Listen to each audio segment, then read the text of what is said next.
knives. 3 groovy knives. And look at this, David. Slicing up that cucumber.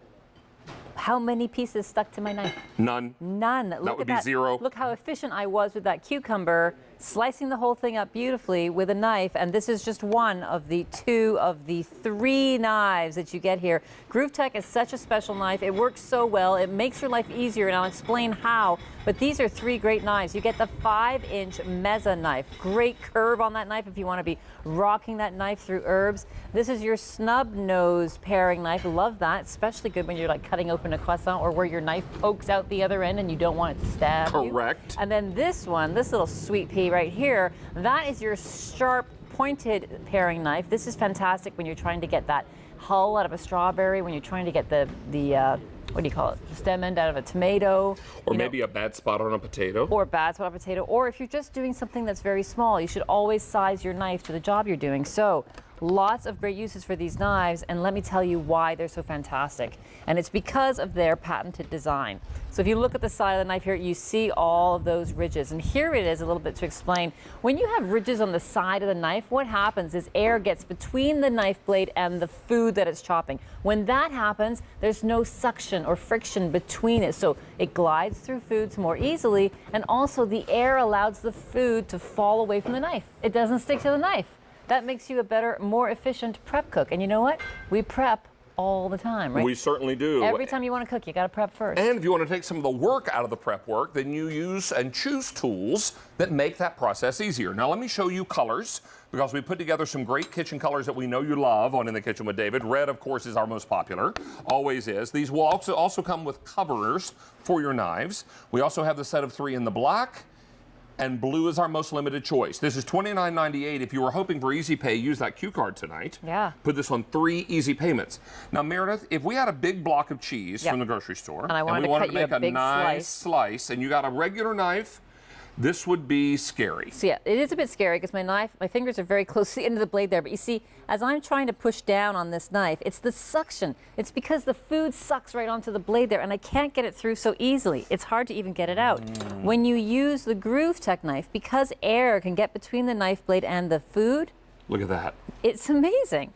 Like, it really works so well. And it just glides. Look at that. It just glides right through that, so I'm able to slice that without any problem. Now look at the slice. It's not wavy.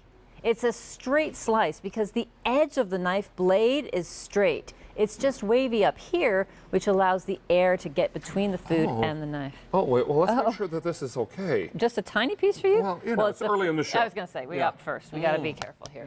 So when you're doing things that are Quite good, Meredith. And it's safe to eat. Maybe you have to try some of this too. So even you know, little fresh mozzarella, if you're using, maybe you want to use the snub nose for this. You can go through here and it doesn't stick to the knife blade. You see how it just falls right off the knife blade. Now, the snub nose is typically used for what kind of cutting? So I use, honestly, I have to tell you, I use the snub nose for everything. Every morning, the first thing I do is I grab the snub nose out of its holder. But if you were, say, doing something like this, where you wanted to slice a croissant in half, so you were making a sandwich, and see how it's poking through this way? It's poking through. And I want to make sure I'm not going to poke my own hand. This is a great way to use the snub nose parer. So perfect, right? It also, because it's so sharp, goes through that toasted croissant without tearing it. Right, and look how beautiful it is inside still. No problem, no tears, nothing. So let's remind you of colors. You're getting all 3 knives here, the mezza knife, the paring knife, and the snub nose knife. You're getting it in a choice of red, which is our most popular. We also have it in black. But if you want blue, I have fewer than 900 sets to go around. And I'll tell you this, right now farmers markets are flush with all their fruits and vegetables. You want to have the very best knife to get after this. Now, Meredith, in time, any knife will become dull. Can these be sharpened in a traditional way? Absolutely sharpened in a traditional way. Now, this is not the Groovetech. I just want to make sure people looking at this know this is not what we're presenting today. It's a good knife. It's a sharp knife. But because it doesn't have that Groovetech design, potatoes constantly stick to the side of it. So when you have to knock it off every single time, this is annoying and inefficient. When you have the Groovetech, look how it just falls away from the knife blade. So I can go ahead and be efficient like this, and also know that this is made of Japanese stainless steel, so it's going to hold its edge for a nice long time. Look how beautiful it is. This is a very special knife. You're not going to find this shape out there in the market. That mezza knife, really, really sweet. And then the snub nose What the what? I wasn't eating the cheese. No, that would be so not like I you. was taste testing the cheese to go on the potatoes. That's it. I was taste testing Yes. the cheese to go on the potatoes later. Right. This is why I missed the olive oil in my pesto, because I was so You're obsessed concerned with cheese. about the cheese. Yes, of course. Now you can put your mind at rest. Oh, Now here, of course, is just taking out that hull out of a strawberry. You choke up on that sharp, pointy paring knife, and then you can go right around. Look how easy that is. Or you can do the same thing on a tomato. You get right in there, and look how nicely and easily that pulls out that stem end.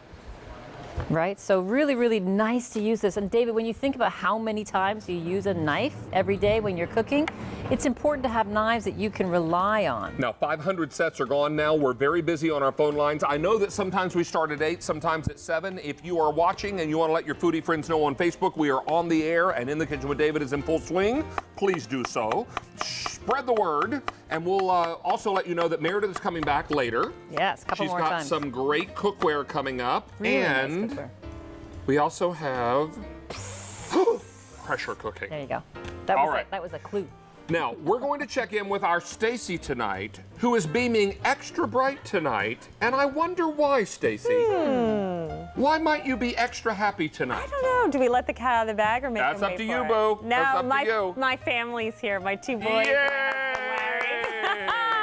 My little guy's celebrating a birthday, so I thought they'd come into the studio and I'd torture them. Okay, so you know we're doing all social, right? We're on Facebook, live streaming and doing the chat. But we're also on Instagram and we're on Twitter. But while you're on David's Facebook page, I want you to check out our foodie photo. We ask you to do this every week. Send in your beautiful food shots. This one's from Chip H. Don't you just love this Greek bowl that he designed? Look at how good that is. There's chicken on there. I see the Kalamata olives, some feta cheese. Oh, so delicious. Hey, if you want to be our next foodie photo, just post your creation on David's Facebook page, David Venable QVC, and use the hashtag foodie photo. That is with 2 F's. By the way, look what they wrote on my card. Green bowl. That would be Greek bowl. Thank you. Yes. I think you should talk to our producer friend about that. Yes. All right. Hey, let's talk about authentic stromboli. Let's talk about Leonetti's. And let's talk about the fact that already one